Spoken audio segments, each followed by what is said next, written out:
I love reading a book where the narrator is this third person, semi omniscient or omniscient storyteller because there's so many little interesting snippets that you can glean from things. It's fun sometimes to be in a character's head and you get things just from their perspective, but one of the things I really value about Tolkien's work is that we get these tiny little pithy comments every once in a while that allow us as the reader to see more than the characters are actually saying. And one of the first of these that happens is very early on in the first chapter of the Fellowship of the Ring, and it's actually when Gandalf the Wizard is introduced. Something I find really interesting about Gandalf's introduction in the novel is actually that the thing that precedes his introduction is a letter that we can't read because it's not written in English. It's a Fëanorian G. And we see it actually written in the novel, which is a lovely inclusion and must have been so frustrating for his editors and publishers when they were first trying to work with this. Of course, it's just taken for granted now. But we get that introduction. So it's a subtle bit of world building, right? And then we get the introduction of, okay, this was Gandalf. But the comment that I find really intriguing is right after that. So I'm going to go ahead and read his introduction real quick and then end with this comment at the end that gives us a perspective that can only happen in this third-person semi-omniscient perspective.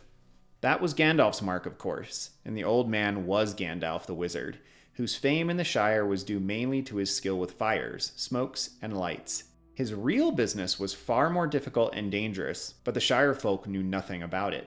To them, he was just one of the attractions at the party.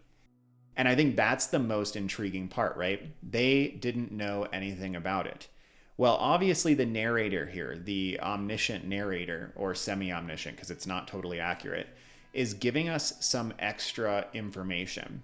If we were just reading this from Bilbo's perspective or Frodo's perspective or one of the standby hobbits, it would not be including a piece of information like that. I love things like that because they give us as the readers just additional insight. They can kind of make you feel special, like you're getting this extra little information that like, oh, the character doesn't know that. And I find that to be a really intriguing element.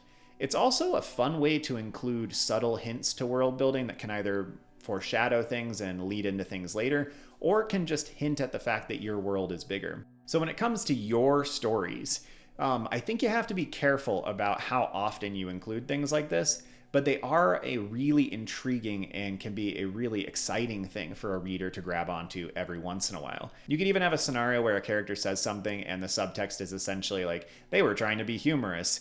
The other person laughed, but they didn't actually find it funny. Little indications like that, little things that you're throwing out there that are essentially giving insight to the reader beyond what the characters would have.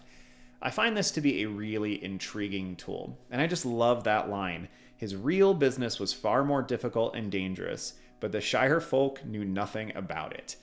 It tells us right off the bat that there are things to this story that these quaint, lovely folk don't understand. And of course, it alludes to and implies that we're going to get into those more exciting and fun things coming up here in just a couple pages. And that, sure enough, is the case. So again, when you try to apply something like this in your book, it's sometimes a thing that is done best in retrospect. So if you come back on an editing pass, it can become a little bit more beneficial to shove things in like that. I actually do it just as I'm writing because I think it's kind of fun. And so it'll be intriguing on this next pass through on my second draft to see if some of those things need to be pulled. Like, did I never do anything with that? But I don't know that there's anything that needs to be done. We will eventually get to something else in this novel about a fox. There's a fox that basically thinks to itself or talks to itself like a sentient animal. And it's never dealt with again. It's just this one like breakaway comment where the fox is like, well, that's really weird that there's hobbits sleeping outside, and nothing else ever comes from it. So sometimes those moments can be really cool and really, not important to the overall story, but they kind of open it up. They make it intriguing. It becomes somebody's favorite part, and it adds to the width and the depth of your world. But yeah, I just love those kind of narrative details, and I wanted to take a moment and focus on that.